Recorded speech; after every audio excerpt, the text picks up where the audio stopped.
2019-এর পর 2026 সিএ ওয়াকফ অশান্তির আজ ফিরল বেলডাঙ্গায়। যেভাবে আজ উত্তপ্ত হয়ে উঠল বেলডাঙ্গা, সেই ছবি আপনাদের সামনে তুলে ধরছি। পরিযায়ী শ্রমিকের ঝাড়খণ্ডে রহস্য মৃত্যু এবং তারপরে প্রতিবাদের নামে যে ছবি আমরা দেখলাম, একেবারে রীতিমতো তাণ্ডব চালানো হলো। রই রাজ্যের বেলডাঙ্গায় ঘন্টার পর ঘন্টা রেল, জাতীয় সড়ক অবরোধ করা হলো। আবার অন্যদিকে সংবাদ সংগ্রহ করতে গিয়ে মহিলা সাংবাদিককে তাড়া করে মারও খাওয়ানো হলো। মাথা ফাটল চিত্র সাংবাদিকেরও।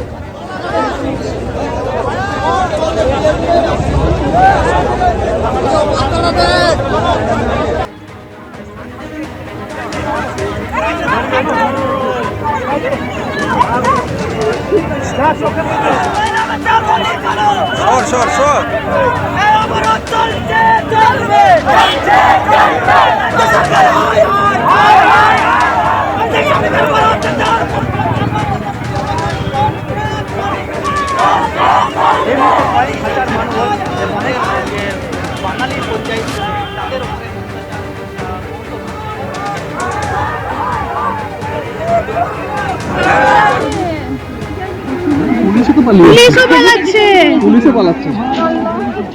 হ্যাঁ, হ্যালো,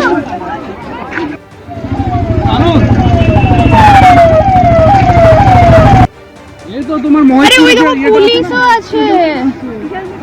পুলিশও পালাচ্ছে। হ্যাঁ, হ্যালো,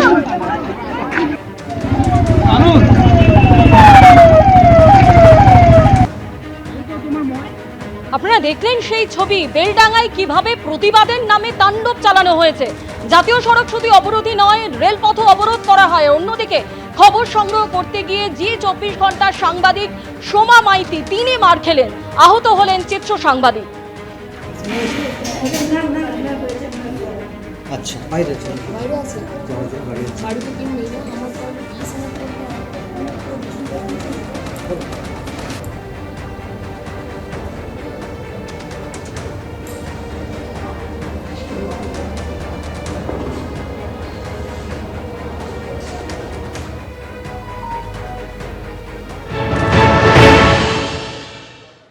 টায়ার জ্বালিয়ে বিক্ষোভ হচ্ছিল, সেই ঘটনাস্থলে যখন আমি গিয়ে পৌঁছই তখন দেখি জেলা পুলিশ সুপারের সঙ্গে আন্দোলনকারীদের কথা চলছে। 50, 60 বা 100 এই রকম রেঞ্জের কিছু মানুষজন আমার দিকে আসে যে ছবি তোলা যাবে না।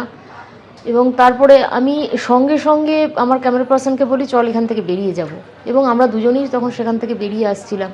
আমি দ্রুত গতিতে আসার চেষ্টা করছি, তখন ওরা তখন আমার পেছনে ছুটছে, এবং যখন আমি ছুটতে শুরু করি তখন প্রায় 700, 800, 1000 খানেক মব আমার পেছনে ছুটছে। যখন ছুটতে শুরু করছি আমি, তখন আমার পেছনে লাথি মেরে আমাকে জাতীয় সড়কের উপর ফেলে দেয়। আমি কোনোভাবে সেখান থেকে উঠি। আমার ফোন, আমার হাতে 24 ঘন্টার বুম রয়েছে, এক হাতে ফোন রয়েছে, সব ছড়িয়ে ছিটিয়ে পড়ে, মোবাইলও চলে যায়, বুম চলে যায় একদিকে। আমি কোনোভাবে প্রাণটাকে বাঁচানোর চেষ্টা করি। আমার ক্যামেরা পার্সন রঞ্জিত ছিল, সেও কোনোভাবে তার নিজের প্রাণ বাঁচানো এবং আমি যেন বাঁচি। মাথায় প্রচণ্ড মারধর করে, এগুলোতে সমস্ত ঘুষি মারে, চুল টেনে ধরে, চুলকে পেঁচিয়ে দেয় একদম, এবং আমি যেন কোনোভাবে যেতে না পারি। চুল ধরে টানছে, জামা ধরে টানছে, এবং শারীরিকভাবে নিগ্রহ করার চেষ্টা করে। একাধিক জায়গায় পুলিশকে বলি যে কোনোভাবে আপনাদের গাড়িতে একটু রেস্কিউ করুন, এই মব থেকে না হলে আমরা কোনোভাবে বাঁচতে পারবো না।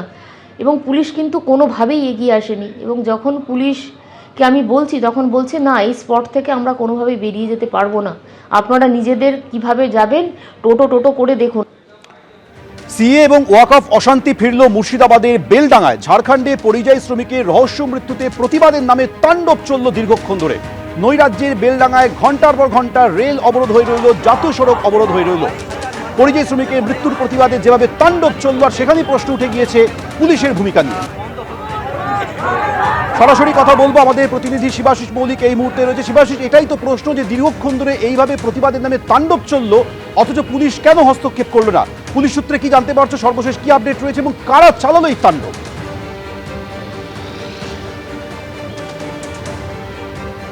একদমই তাই ঝোমেন, এই প্রশ্নটাই সকলের সামনে উঠে আসছে যে কারা চালালো এই তাণ্ডব। শুধুই কি স্থানীয় মানুষ, নাকি পিছনে ছিল কোনো রাজনৈতিক ইন্ধন? সেই প্রশ্ন কিন্তু বেলডাঙ্গার আনাচে কানাচে ইতিমধ্যেই উঠতে শুরু করেছে। বেশিরভাগ লোক তাদের সাথে যখন কথা বলা হচ্ছে তারা বলছেন যে তারা সাম্প্রতিককালে এ ধরনের পথ অবরোধ দেখেননি। প্রায় 3 থেকে 4 কিলোমিটার পথ অবরোধ হয়ে রইল এবং ছোট গাড়ি বড় গাড়ি কোনো গাড়ি সেখান থেকে যেতে পারলো না এবং 5.5 ঘন্টার বেশি সময় সেখানে পথ অবরোধ চলল। জেলা পুলিশ প্রশাসন তাদের বেশ কয়েকজন সেখানে উপস্থিত থাকলেন, তারা আলোচনা চালালেন, কিন্তু 5.5 ঘন্টার বেশি একটা জাতীয় সড়ক, আমরা এই মুহূর্তে যেখানে দাঁড়িয়ে রয়েছি 12 নম্বর জাতীয় সড়ক, এবং এই জাতীয় সড়ক কিন্তু বিশেষভাবে তাৎপর্যপূর্ণ, কারণ দক্ষিণবঙ্গ থেকে উত্তরবঙ্গ যাওয়ার জন্য বিশেষ গুরুত্বপূর্ণ এই পথ, এই 12 নম্বর জাতীয় সড়ক। যে 12 নম্বর জাতীয় সড়ক অবরোধ করে রাখা হলো ঘন্টার পর ঘন্টা, এবং সংবাদ সংগ্রহের ক্ষেত্রে বিভিন্ন সময় কিন্তু বিভিন্ন সময় ছবি তুলতে দেওয়া হচ্ছে না, কথা বলতে দেওয়া হচ্ছে না। সেই যে সারাদিনের যে তাণ্ডবের ছবিটা আমরা এই বেলডাঙ্গায় ফুটে উঠেছে, সেই ছবি কিন্তু বিকেলেও বিভিন্ন জায়গায় দেখা গেল যে বাধা দেওয়া হচ্ছে, এবং এখনো পর্যন্ত কিন্তু কার্যত থমথমে বেলডাঙ্গা।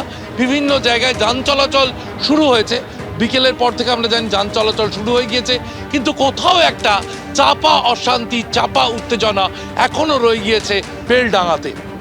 শিবাশিস, তুমি আমাদের সঙ্গে থাকো। ওয়াক অফ অশান্তি ফের ফিরল মুর্শিদাবাদের বেলডাঙ্গায়। কয়েক মাস আগে যেভাবে ওয়াক অফ নিয়ে অশান্ত হয়ে উঠেছিল মুর্শিদাবাদের বিভিন্ন জায়গা, আজ বেলডাঙ্গায় এক পরিযায়ী শ্রমিকের, ঝাড়খণ্ডে পরিযায়ী শ্রমিকের মৃত্যুর প্রতিবাদে পরিস্থিতি উত্তপ্ত হয়ে ওঠে। ঝাড়খণ্ডে পরিযায়ী শ্রমিকের রহস্য মৃত্যুতে প্রতিবাদের নামে তাণ্ডব চলে। নৈরাজ্যের বেলডাঙ্গায় ঘন্টার পর ঘন্টা রেল অবরোধ হয়, জাতীয় সড়ক অবরোধ হয়।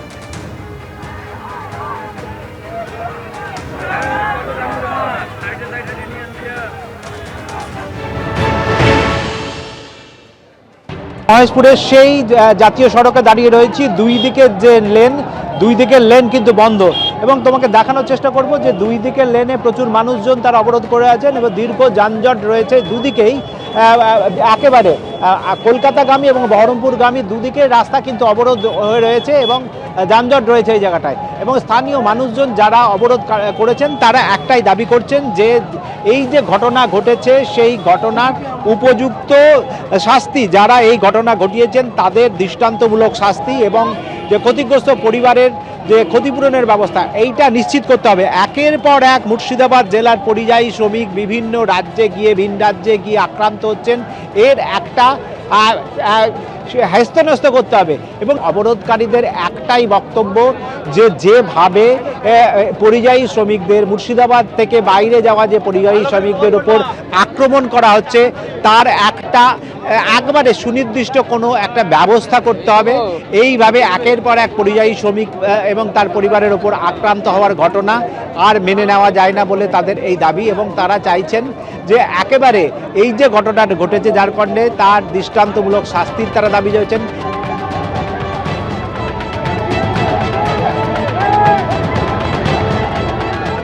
একেবারে পদস্থ পুলিশ আধিকারিক যারা রয়েছেন তারা স্থানীয় বাসিন্দাদের বেশ কয়েক ঘন্টা ধরে বোঝানোর চেষ্টা করছেন অবরোধ তুলে নেওয়ার জন্য, এবং সমস্ত রকম ব্যবস্থা করা হবে, তাদের দাবি মানা হবে। কিন্তু মানুষজন কিন্তু একেবারে এখনো পর্যন্ত অনড় রয়েছেন, তারা চাইছেন যে আরও উচ্চপদস্থ আধিকারিক বা প্রশাসনিক আধিকারিক তাদের এসে এই আশ্বাস না দিলে তারা এই অবরোধ তুলবেন না।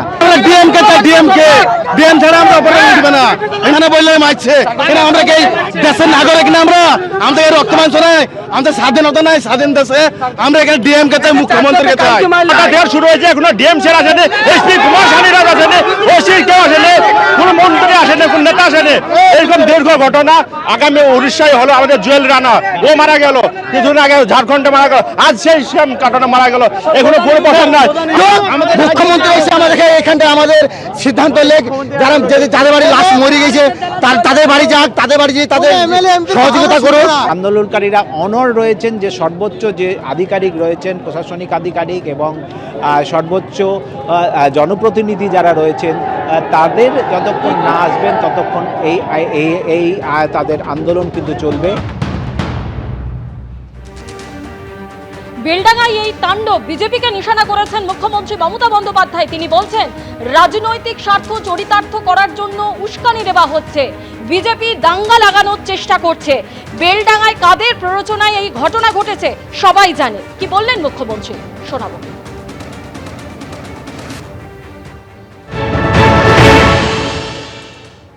বেলডাঙ্গা আপনারা জানেন কাদের কাদের প্ররোচনা আছে, আমি আর নতুন করে বলতে চাই না। ফ্রাইডে জুম্মাবার পবিত্র বার, যেমন শিবেরও বার, মা দুর্গারও বার, সন্তোষী মাতারও বার, তেমনি ফ্রাইডে জুম্মার নেওয়া যায়। এখন যদি দুর্গাপুজো দেখতে এসছে কোটি কোটি লোক, সেখানে আপনি যদি একটা মাইক লাগিয়ে দেন তাহলে সবাই শুনবে। তো ফ্রাইডে জুম্মাবার এমনি সংখ্যালঘুদের কাছে একটা সেন্টিমেন্ট আছে, সেখানে সবাই ফ্রাইডে জুম্মার নামাজ করতে এসছে। এখানে কেউ কেউ যদি তার রাজনৈতিক চরিতার্থ করবার জন্য উস্কে দেয়, সংখ্যালঘুদের ক্ষোভটা স্বাভাবিক। মাইগ্রেন্ট লেবারদের উপর যে অত্যাচার হচ্ছে প্রত্যেকটা কেস আমরা টেক আপ করছি, এফআইআরও হয়েছে প্রত্যেকটা, আমরা অ্যারেস্টও করব, অ্যারেস্ট আমরা করছি এবং করব। মাইগ্রেন্ট ওয়ার্কার যাদের উপরে অত্যাচারিত হচ্ছে সব পরিবারকে আমরা সাহায্যও করছি, করব। কিন্তু যা করছে সেটা অন্যায় এবং এটা বিজেপি রাজ্যগুলোতে হচ্ছে। তাহলে বিজেপি বাংলায় কি করে বলে যে আমাদের ভোট দিন, যেখানে অন্য রাজ্যে বিজেপি আছে, বাংলা বললেই তার উপর অত্যাচার করা হচ্ছে, সেখানে তারা কি করে আশা করে যে বাংলার মানুষ ওদের পাশে থাকবে? এই 2 মাসে 200 বার নোটিশ এসছে, বিএলওরা প্রেসারে পাগল হয়ে যাচ্ছে, ইতিমধ্যে 100 জনের মতো লোক মারা গেছে। এটা আপনাদের বুঝতে হবে কি সাংঘাতিক সিচুয়েশন। এরা ইচ্ছা করে বাংলায় দাঙ্গা লাগানোর চেষ্টা করছে, বিজেপির প্ল্যান এটা। নিজেরা ভোটে পারবে না তাই ভোট পাকাচ্ছে, করছে লুট, বলছে ঝুট। এদিকে আজকের ঘটনা নিয়ে শুভেন্দু অধিকারী বলছেন শুক্রবার হলে ওরা জমায়েত হয়, নিজেই বলেছেন মুখ্যমন্ত্রী। এটাই হচ্ছে রাজ্যের হাল, বললেন বিরোধী দলনেতা। পুলিশ মন্ত্রী নিজে বলে গেছেন শুক্রবার সব ছাড় আছে। উনি নিজেই বলে গেছেন যে শুক্রবার দিন ওরা একটু জমায়েত টমায়েত হয়, একটু প্রতিবাদ করে। এইটা হচ্ছে পশ্চিমবঙ্গের পুলিশ মন্ত্রী তথা মুখ্যমন্ত্রীর বক্তব্য। এই হচ্ছে রাজ্যের বর্তমান অবস্থা। এই অবস্থার পরিপ্রেক্ষিতে আমরা ভারতীয় জনতা পার্টি মনে করি যে অবিলম্বে এর বিরুদ্ধে সমস্ত সাংবিধানিক প্রতিষ্ঠানগুলি তাদের এগিয়ে এসে পশ্চিমবঙ্গের সাধারণ জনগণ সরকারি সম্পত্তি স্বাভাবিক জীবনযাপন করার ক্ষেত্রে যে পরিবেশ পরিস্থিতি তৈরি করেছে তৃণমূল কংগ্রেসের গুন্ডারা পুলিশকে দর্শক বানিয়ে, এর বিরুদ্ধে যথাযথ ব্যবস্থা গ্রহণ করা হোক। এবিপি আনন্দ, এগিয়ে থাকে, এগিয়ে রাখে।